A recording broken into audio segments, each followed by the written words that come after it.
어쩌다 보니 한자리에 모여 누군가를 기다리고 있는 이곳은 한 유기동물 보호시설입니다. 버려진 아이들이 들어오는 곳이 바로 여기거든요. 15세. 열흘간의 입양 공고 기간이 지나면 안락사 대상이 되는 유기견들. 그중엔 진돗개, 모찌도 있었는데요. 잘생긴 얼굴과 달리 잔뜩 겁에 질린 표정. 모찌가 발견된 건 지난달 29일 경기도 성남시의 한 공영 주차장에서였습니다. 입마개 훈련도 잘 돼 있던 모찌의 곁엔 몇 가지 물건이 놓여 있었는데요. 모찌랑 같이 기른 집인데 아마 여기 써 있는 해먹이 이건가? 저거 모찌가 쓰던 거 같은데. 사료와 간식은 물론 장난감에 새 목줄까지 들어있었던 가방. 그 안엔 주목할 만한 물건이 더 있었습니다. 편지가 여기 있습니다. 김치바나나고. 견주가 쓴 것으로 보이는 3장 분량의 손편지엔 모찌를 유기할 수밖에 없었던 사정이 빼곡히 적혀 있었는데요. 5년 전 가족들을 교통사고로 먼저 떠나보내고 제가 위암 말기에 이미 다른 곳까지 전이가 되어 시한부 판정을 받아 이 아이보다 먼저 가야 한다고 합니다. 혼자 남을 모찌가 눈에 밟혀 키워주실 수 있는 분을 찾고 또 찾으며 헤맸으나 제가 잘못 살아온 것인지 아무도 키워주시겠다는 분이 없네요. 불의의 사고로 가족을 잃은 뒤 모찌가 유일한 가족이었답니다. 하지만 자신 역시 시한부 판정을 받았다는 견주는 모찌를 걷어달라는 부탁과 함께 현금 7만 원을 남겼는데요. 사연이 알려지자 수많은 누리꾼들은 견주를 향한 위로와 응원의 마음을 전했습니다. 하지만 안 그래도 이제 그 주인분이 지금 돌아가시고 나서 그 무용고 처리되셨다고 들었거든요.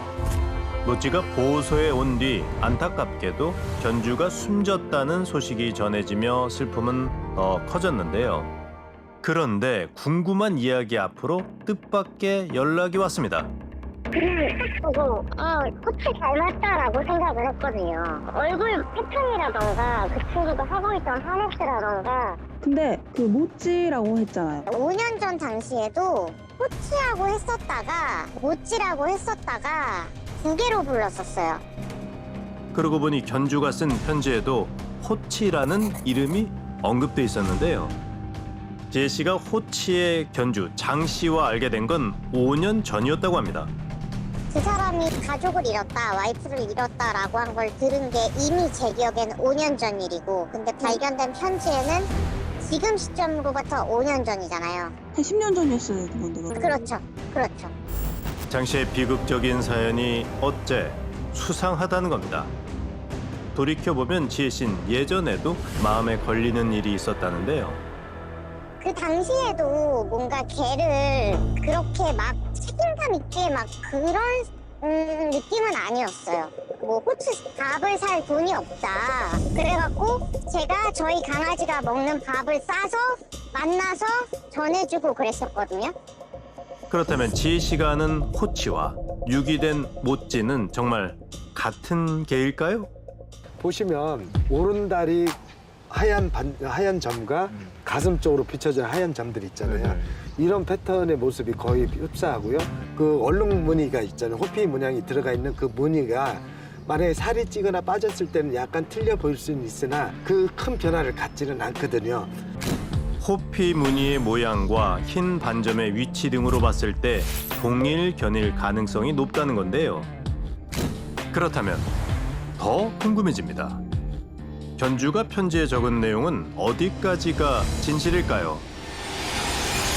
숨진 것으로 알려진 호치 견주에 대한 소식은 예상치 못한 곳에서 들려왔습니다. 이 사람 맞아요? 네, 맞아요. 이제 카페 안에서 되게 유명해지셨거든요. 점사를 보시는데 되게 잘 맞춘다, 용하다. 무속인. 네, 맞아요. 얼마 전 한 무속인의 신당에 다녀왔다는 제보자. 그곳엔 노트 하나가 있었다는데요. 이제 그 신문 기사를 보고 편지지가 나왔잖아요. 근데 그 편지지랑 같은 소재 종이였던 거예요. 이게 그분이 줬던 뭐예요? 그분이 사용하시는 노트예요. 똑같네. 보라색이면. 용한 무속인으로 이름을 떨치고 있는 남자. 그는 숨졌다고 알려진 호치의 견주 장 씨였습니다. 수소문 끝에 찾은 장 씨의 신당. 마당엔 빈 계집이 덩그러니 놓여 있었는데요. 계세요. 우린 대문에 적힌 연락처로 전화를 걸었습니다. 아, 저희 그 방송국에서 왔습니다. SBS에서요.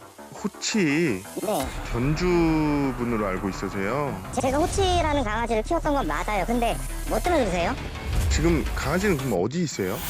강아지 전에 저 아는 분 통해서 이제 한두 달이 건너가지고 예.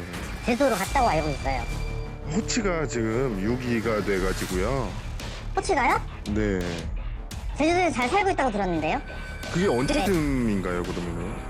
호치가 제주도로 간 거는 이제 꽤 됐어요. 꽤 오래전 멀리 입양을 보냈다는 그의 말은 사실일까? 우린 주변 이웃들의 목격담을 들어봤습니다. 이 강아지도 보신 적 있으세요? 네, 그거 얼마 전에 다른 데로 입양 보냈다고 하더라고요. 얼마 전이 언제쯤? 한 달쯤 됐을라나? 그렇게 오래 되지 않았어. 아니 그냥 뭐 계집을 이제 어떻게 하면 되냐고 물어보길래 그 동사무소 신고해서 버리면 된다. 오래전이 아니고 불과 지난달 분명 호치가 입양을 갔다는 소식을 듣긴 했답니다. 그렇다면 호치를 유기한 게 혹시 새 가족일까요? 실제로 우린 호치가 낯선 사람들과 함께 있었다는 글을 찾을 수 있었는데요. 가장 최근까지 호치와 함께 있었던 이들이 유기 사건과 관련이 있을지도 모릅니다. 저희도 유기견을 키우고 있었고 이분도 유기견 카페에 가입이 돼 있었어요. 그래서 그 카페에서 이제 본인이 이제 뭔가 치료를 받으러 가셔야 되는데 며칠 동안 애기 밥을 챙겨줄 사람이 없다. 그래가지고 이제 맡아준 거예요. 입양이 아니었답니다. 그저 장 씨의 부탁으로 호치를 임시 보호했을 뿐이라는데요. 심지어 며칠 전 진석 씨의 아내가 장 씨와 통화도 했다고 합니다. 괜찮다고 잘 키우고 있다라고 하고 본인도 조금 이제 연처한 상황이고 그걸로 인해서 막 스트레스 좀 받는다라고 하길래 알겠습니다. 그랬던 거죠. 잘 지낸다는 말과 달리 호치가 발견됐던 지난 29일 장 씨는 자신의 SNS에 의미심장한 글을 올렸습니다. 이건 대체 어떤 의미일까? 그런데 사실 현장엔 단서가 있었습니다. 견주가 두고 간 편지였는데요. 우린 장 씨의 평소 필체와 견주의 필체를 비교 분석해보기로 했습니다. 전체적으로 운필 상태라든지 자해 구성 상태, 특징적인 피렉 부분에서는 모두 유사점이 관찰된 것으로 봐서 동일한 필적일 가능성이 높다. 그런 결과가 나왔습니다. 다시 장 씨의 입장을 들어봐야겠습니다. 그 스토리 있잖아요. 독 스토리. 호치한테 무슨 일이 생긴 것처럼 글도 쓰셨던데. 호치 보내고 나서 혼자 기도하다 울면서 제가 죽어서라도 보면은 그때는 만날 수 있을까 이런 마음으로 아마 썼을 거면 저도 4월 29일이 호치가 유기된 날이거든요. 4월 29일인지 4월 30일이었는지 5월 달이었는지 모르겠네요. 호치를 지인에게 입양 보낸 뒤 사무치는 그리움에 글을 적은 날짜가 유기된 날과 겹쳤을 뿐이라는데요. 편지도 써놓으셨잖아요. 무슨 편지요? 지금 무슨 얘기하는지도 모르겠고요. 전 왜 자꾸 호치가 유괴됐다 하시는지 모르겠는데요. 저 진짜 아는 부분이 없고요. 호치 보낸 이후로는 너는 관심 끊고 이 길 가거라. 이렇게 저는 토론의 신령님 품에 맡깁니다. 그런 마음가짐으로 저는 하루하루 제 멘탈 붙잡고 이 길 가고 있는 사람이에요.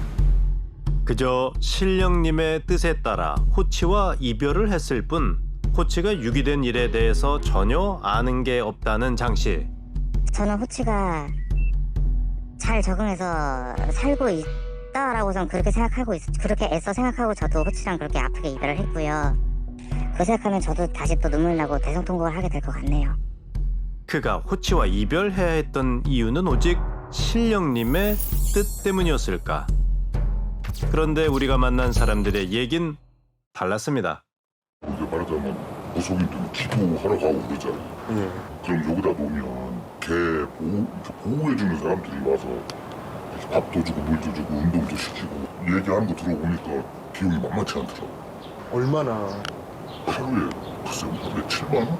그러니까 이제 거기서 자기가 그렇게 대신 일하러 가면 하루에 받는 일당이 있는데 자기가 아니, 가서 일하는데 받는 것보다 얘한테 나가는 게 더 많으니까 힘들다고. 저희는 이제 지금 TOB를 막아야 되는 입장이라 지금 처제가 어디를 물렸냐면 여기를 물렸어요. 여기가 지금 다 이렇게 돼 있어요. 최근 호치가 입질을 한 적이 있답니다. 그 내용은 편지에도 적혀 있었는데요. 이 일로 치료비까지 줘야 할 상황이라는 장 씨. 그리고 공영 주차장에 버려진 호치의 곁에 놓여 있었던 현금 7만 원. 이 금액은 공교롭게도 반려견 돌보미 비용과 같은 액수였습니다. 최근 그는 의아한 방식으로 영업을 하기도 했다는데요. 저한테 사실 부적 말씀을 하셨었거든요. 부적? 네, 통상적으로 이제 10만 원 정도 하는데 근데 이제 그분은 말씀하시기를 20만 원을 부르셔가지고 이거 돌 아니에요? 돌? 용혈석인가 뭐 그렇다고 하셨거든요. 거기다가 신령님의 기를 담았다고 하셨는데 인터넷에서 몇천 원이면 살 수 있는 돌을 부족이라며 비싸게 팔았다는 장 씨. 저한테 후기를 좀 강요하시는 느낌이 있었어요. 자기 뭐 돈 좀 벌게 뭐 후기 좀 잘 남겨달라 이렇게 얘기를 하셔가지고 우린 다시 장 씨에게 전화를 걸었지만 지금 가신 번호는 없는 번호입니다. 그는 연락처를 바꾼 뒤였습니다. 운영하던 신당 블로그도 폐쇄하고 사라져버렸는데요. 우린 해당 지자체에 호치 유기 사건에 대한 취재 내용을 전달했습니다. 위치나 뭐 혹시 어떻게 된 사연인지 저희가 지금 확인하고 있어요. 만약에 저희도 못 찾으면 뭐 수사에 의뢰할 수도 있고요. 그런데 지난 14일 반가운 소식이 전해졌습니다. 호치에게 새 가족이 생긴 건데요. 그날 견주가 적어 내려간 긴 편지 속에 담긴 진실과 염원은 뭐였을까요? 수많은 거짓 속에서도 꼭 이뤄졌으면 한 게 있습니다. 바로 호치의 건강과 행복인데요. 새로운 보금자리를 찾은 호치의 인생 2막을 궁금한 이야기 Y에서도 응원하겠습니다.